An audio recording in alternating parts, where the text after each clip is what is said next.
अभी तक उस महादेव को पत्थर में देखा गया या मूर्ति में देखा गया या पिंड में देखा गया। अब की बार हुआ कि नहीं, महादेव को हम आदमी में देखना चाह रहे हैं, वो महादेव आदमी में होंगे। और ये आदमी में होंगे, ये बातें पुरानी है, नहीं नहीं। आप पढ़िएगा किताब को तो उसमें लिखा हुआ है, जस जीव तस शिव। जो जीव है वही शिव भी है।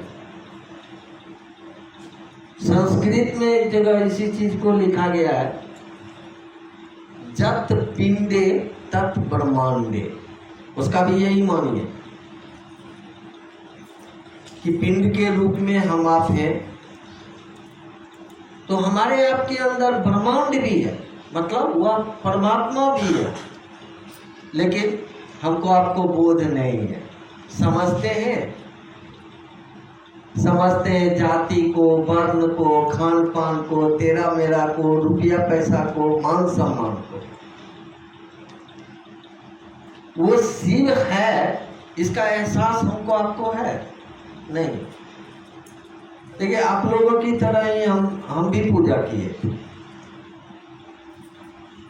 1977 में मैं पहली बार देवघर गया बैद्यनाथ धाम, और 1984 से लेके 18 साल हम कांवर लेके सुल्तानगंज से गंगा जल लेके 18 साल चढ़ाए हैं देवघर के मंदिर। और मैं दक्षिण भारत में पढ़ाई कर रहा था इंजीनियरिंग की। दक्षिण भारत के इतना पूरे भारतवर्ष में कहीं मंदिर नहीं है, इतना मंदिर। और खूब मैं घूमा,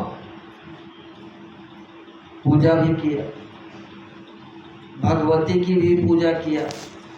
11 साल मंदिर में रह के भगवती की पूजा किया। भजन कीर्तन जहाँ होता था, रात में मैं भाग के चला जाता था। छोटा था उस समय, भाग के जाता।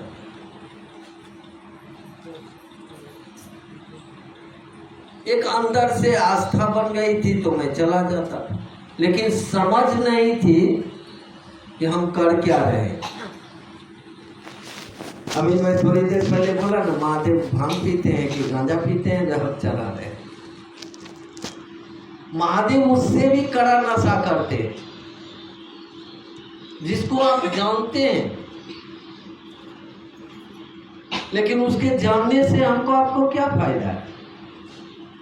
हम आप जानते हैं ना, समुद्र मंथन हुआ था तो उसमें विष निकला था, बाप रे बाप। हाँ, धरती पर एक बूंद गिर जाता वो विष तो धरती जलने लगती। और महादेव उस विष का पान करते हैं। क्यों करते? कहा गया, मान सहित विष खाए के शंभु भये जगदीश। जगदीश हो गया वो। काहे विष पिया? कभी सोचे? नहीं सोचे। अब सोचने का मौका है, सोचना चाहिए इसको। इस जगत को बचाने के लिए उसने जहर पी लिया। लक्ष्मी निकली तो विष्णु ले गया, ऐरावत हाथी कोई और ले गया, कोत की माला कोई और ले गया, एक से एक रत्न निकले थे, सब बांट लिया। और जहर निकला था, सब सरेंडर कर गया। हम पिएंगे मर जाएंगे। सोच रहे क्यों पिएगा? तो क्यों पिएगा? तो महादेव पिएगा। वो नहीं मरने वाला है। सब देवता को पता है, सब दानव को भी, राक्षस को भी पता है कि महादेव जहरो पिएगा तो नहीं मरेगा। काहे के लिए वो जहर पिएगा और काहे नहीं मरेगा? सोचिए। देखिए, ये धरती, ये पूरा ब्रह्मांड ही महादेव का बनाया हो। दीदी एगो परिवार को बनाए, 2 बेटा को बनाया, बेटी को बनाया, पुतों को लाया, अब तो पोता पोती भी है। अगर एक बच्चे को खरोच लगता है तो इनको दर्द होगा कि नहीं? बोलिए, हम आप भी उस शिव के बच्चे हैं। अगर जहर रह जाएगा धरती पर तो सब जल जाएगा, मर जाएगा, वो मरने देगा? आप बनाए हैं तो आप अपने आप को मरने नहीं देते, उस शिव कैसे मरने देगा? अब वो बचाना शुरू किया। शिव की ये दुनिया है, दुनिया की स्थिति देखिए,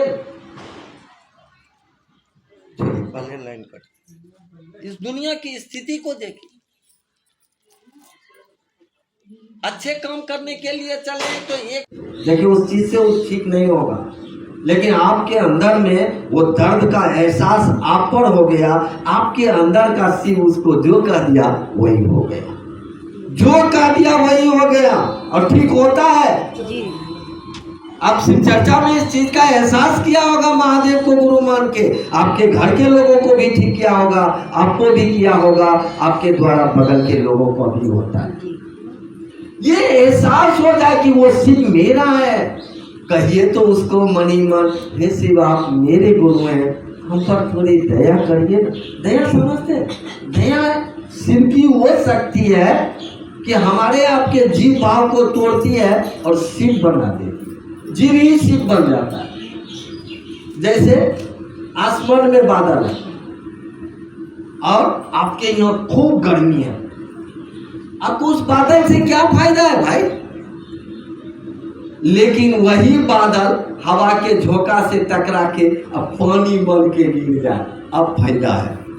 अब आपकी धरती भी ठंडी हुई, आप उससे कपड़ा भी धो लेते हो, पानी जमा करके स्नान भी कर लेते हो, बढ़िया से जमा करते हो तो पी लेते हो। वर्षा का पानी, इतना साफ सुथरा पानी कहीं नहीं मिलेगा। सोचिए तो, वो बादल है तो कोई फायदा नहीं हो, क्लाउड में है तो कोई फायदा नहीं है, और वही पानी बन के गिर गया तो फायदा हो गया ना। ठीक वो शिव है पत्थर में, वो शिव कण कण में है, कहाँ नहीं है। क्या फायदा है उनको आपको? जब शिव आपका अपना होना शुरू हो जाएगा, फायदा शुरू हो जाएगा। अब फायदा होगा तो कायदा भी होगा। कायदा मतलब समझते हैं? आप पर उसका कायदा भी होगा, आप उसके कायदे में रहिएगा, आप इधर उधर नहीं करिएगा, बड़ी शालीनता से रहिए। कायदा का होना मतलब शालीन होना। आप खुद भी शिव बनिएगा, लोगों को भी शिव बनाएगा। देखिए पहला सूत्र तो यही है कि जहाँ है वहीं से महादेव से दया मांगेंगे।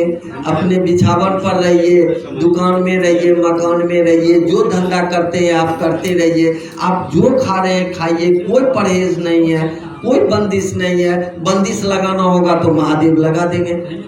मेरे ऊपर में महादेव ने बंदिश लगाया है। मैं सिगरेट पीता था, चेन स्मोकर की तरह मैं सिगरेट पीता था, एक सिगरेट से दूसरा सिगरेट पीता था, महादेव ने रोक लगा दी।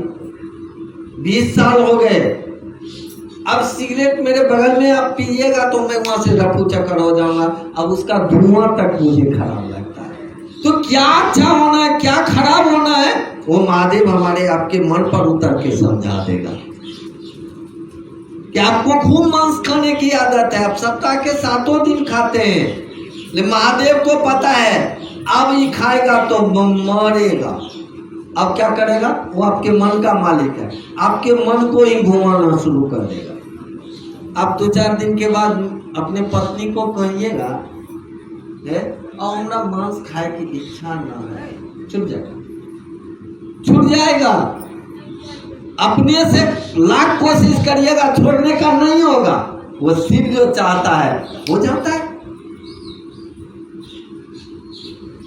पहला सूत्र में है कि मन ही मन दया की याचना करेंगे। नहाए हैं नहीं नहाए हैं, खाए हैं नहीं खाए हैं, जो भी खाए हैं कोई ये नहीं है।